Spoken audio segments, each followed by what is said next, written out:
संपूर्ण धरती रहस्य, रोमांच और अजूबों से भरी हुई है। कहीं पे प्रकृति के खूबसूरत नजारे तो कहीं पे प्राकृतिक जोखिम भरे स्थान है, जैसे ज्वालामुखी, ऊंचे भयानक पहाड़, खतरनाक समुद्री क्षेत्र। लेकिन हम किसी प्राकृतिक अजूबों की बात नहीं कर रहे हैं, बल्कि दुनिया में वैसे तो कई भूतपूर्व खतरनाक रहस्य और रोमांच से भरे स्थान है, लेकिन हम आपको कुछ ऐसी रहस्यमयी जगहों के बारे में बताने जा रहे हैं जिसके बारे में आपने शायद पहले नहीं सुना होगा। तो आइए जानते हैं ऐसे ही 6 रहस्यमयी जगहों के बारे में। पहले नंबर पर आता है स्नेक आइलैंड, ब्राजील। ब्राजील के साओ पालो द्वीप के एक तट का नाम है स्नेक आइलैंड। हालांकि यह इसका निक नेम है। इसे इल्हारी क्विमाडा ग्रांड कहते हैं। यह वाकई एक रहस्यमयी स्थान है। आखिर कैसे लाखों की संख्या में यहाँ सांप पैदा हो गए और कब से यह सांप यहाँ पर इस तरह बहुतायत में रहते हैं, यह निश्चित ही एक रहस्य है। यहाँ पर इन सांपों की संख्या इतनी अधिक है कि हर 1 वर्ग किलोमीटर में 5 सांप रहते हैं। यहाँ के सांपों की गिनती विश्व के सबसे जहरीले सांपों में भी होती है। यह सांप यदि किसी को काट ले तो आदमी की 10 से 15 मिनट के अंदर मृत्यु हो जाती है। संपूर्ण ब्राजील में सांपों के काटने से होने वाली मौतों से 90% मौतों के लिए यहाँ के सांप ही जिम्मेदार होते हैं। वर्तमान में ब्राजील के नेवी ने लोगों को यहाँ जाने पर प्रतिबंध लगा रखा है। दूसरे नंबर पे आता है सुसाइड फॉरेस्ट, ओकियारा, जापान।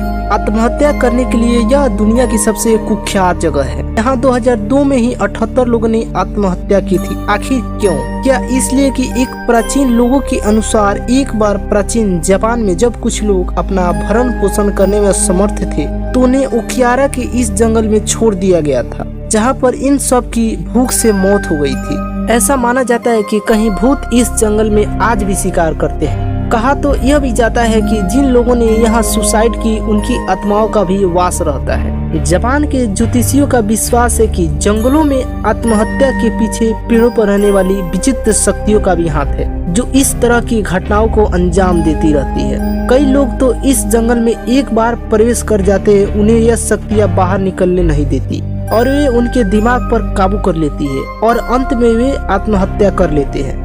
जापान में माउंट फूजी की तलहटी में बसा ओकियारा का यह जंगल दुनिया में सुसाइड फॉरेस्ट के नाम से भी मशहूर है। यहाँ सैकड़ों की संख्या में हर साल लोग सुसाइड करने के लिए आ जाते हैं। इस जंगल को मूल रूप से स्थानीय जापानी जुकारी के नाम से जानते हैं। यहाँ सुसाइड करने वाले की संख्या का इस बात से अंदाजा लगाया जा सकता है कि सुसाइड के लिए लोगों की लाशों को हटाने के लिए यहाँ स्थानीय पुलिस सालाना अभियान चलाती है, लेकिन इसका खुलासा कभी नहीं किया गया, इस डर से कि इसमें लोगों की और ज्यादा सुसाइड करने की प्रेरणा मिलेगी। सिर्फ एक बार 2004 में यह आंकड़ा घोषित किया गया था, तब यहाँ से 108 लाशें बरामद हुई थी। लोगों को सुसाइड से रोकने के लिए पुलिस ने जंगलों में जगह जगह नोटिस बोर्ड लगा रखे हैं, जिन पर लिखा है आपकी जिंदगी आपके पेरेंट्स के लिए एक अनमोल तोहफा है, या कृपया मरने का निश्चय करने से पूर्व एक बार पुलिस से संपर्क करें।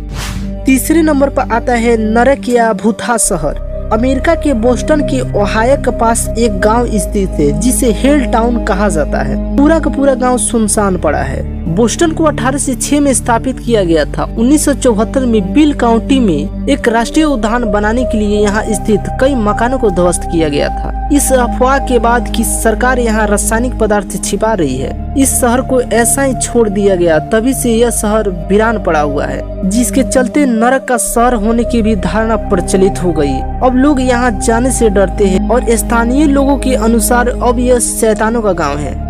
चौथे नंबर पर आता है फ्रेंच कैटकोम्ब। पेरिस में जमीन से 20 मीटर गहराई में डिजाइन की गई यह एक कब्रों का तहखाना नाम से प्रसिद्ध है। यहाँ 60 लाख डेड बॉडीज को सजाया गया है। इस तहखाने को मुर्दे की हड्डी और खोपड़ियों से भी करीब 2 से 2 किलोमीटर लंबी दीवार के सहारे बनाया गया है। यह भयानक स्थान फ्रांस के पेरिस में है। 1785 में कब्रिस्तान की कमी के चलते कई लाशें एक साथ एक गड्ढे में दफना दिया गया था। फ्रांस की राजधानी पेरिस का कैटकोम्ब लगभग 200 मीटर लंबा है। यहाँ लगभग 6 मिलियन कंकाल मौजूद है। इस कैटकोम्ब को बहुत लोग देखने आते हैं। 5वें नंबर पर आता है गुड़ियों का द्वीप। मेक्सिको सिटी से यह जगह 2 घंटे के सफर का दूरी पर है और बहुत खूबसूरत है, लेकिन यहाँ लोग आने से डरते हैं क्योंकि इस जगह पर कदम कदम पर विकृत गुड़ियाएं पेड़ों से लटकती हुई नजर आती है, जो हर किसी को घूरती नजर आती है और जिन्हें देखने के बाद कोई एक कदम भी नहीं चल सकता। इसके पीछे की कहानी यह है कि डॉन जूलियन संटाना बरेरा अपनी पत्नी सहित इन सुनसान जगह पर रहने के लिए आए थे। उन्हें अकेला रहना अच्छा लगता था, पर वहीं किसी दिन उन्हें नाले से बहते हुए एक बच्चा की तरह लाश मिली, जिस पर जूलियन को लगा कि वे इस लाश की आत्मा के प्रभाव में आ गए हैं। इस कारण से आत्मा के प्रभाव से उबरने के लिए वे पूरे द्वीप पर जगह जगह डॉल्स को तब तक लगाते रहे जब तक वे मर नहीं गए। कहा जाता है कि उन्हें उनके भतीजे की मृत अवस्था में पाया गया था। जूलियन को मरे 14 वर्ष हो गए थे, लेकिन यहाँ के लोग रोमांच की तलाश में आते जाते रहते हैं। छठे नंबर पर आता है हसीमा आइलैंड। यह बिरान आइलैंड जापान में है। नागासाकी से 15 किलोमीटर की दूर पर स्थित है। इस आइलैंड को भी भयानक माना जाता है। इसे 1890 में मित्सुबिशी कॉरपोरेशन ने अंडर वाटर कोल माइनिंग के लिए खरीदा था। इस दौरान एक्सीडेंट्स और बेकार रहन सहन के चलते यहाँ हजारों कैदियों की मौत हो गई। इस वजह से 1974 में इसे बंद कर दिया गया। 35 साल बाद खोला गया तो अजीब भूतिया आइलैंड हो गया था।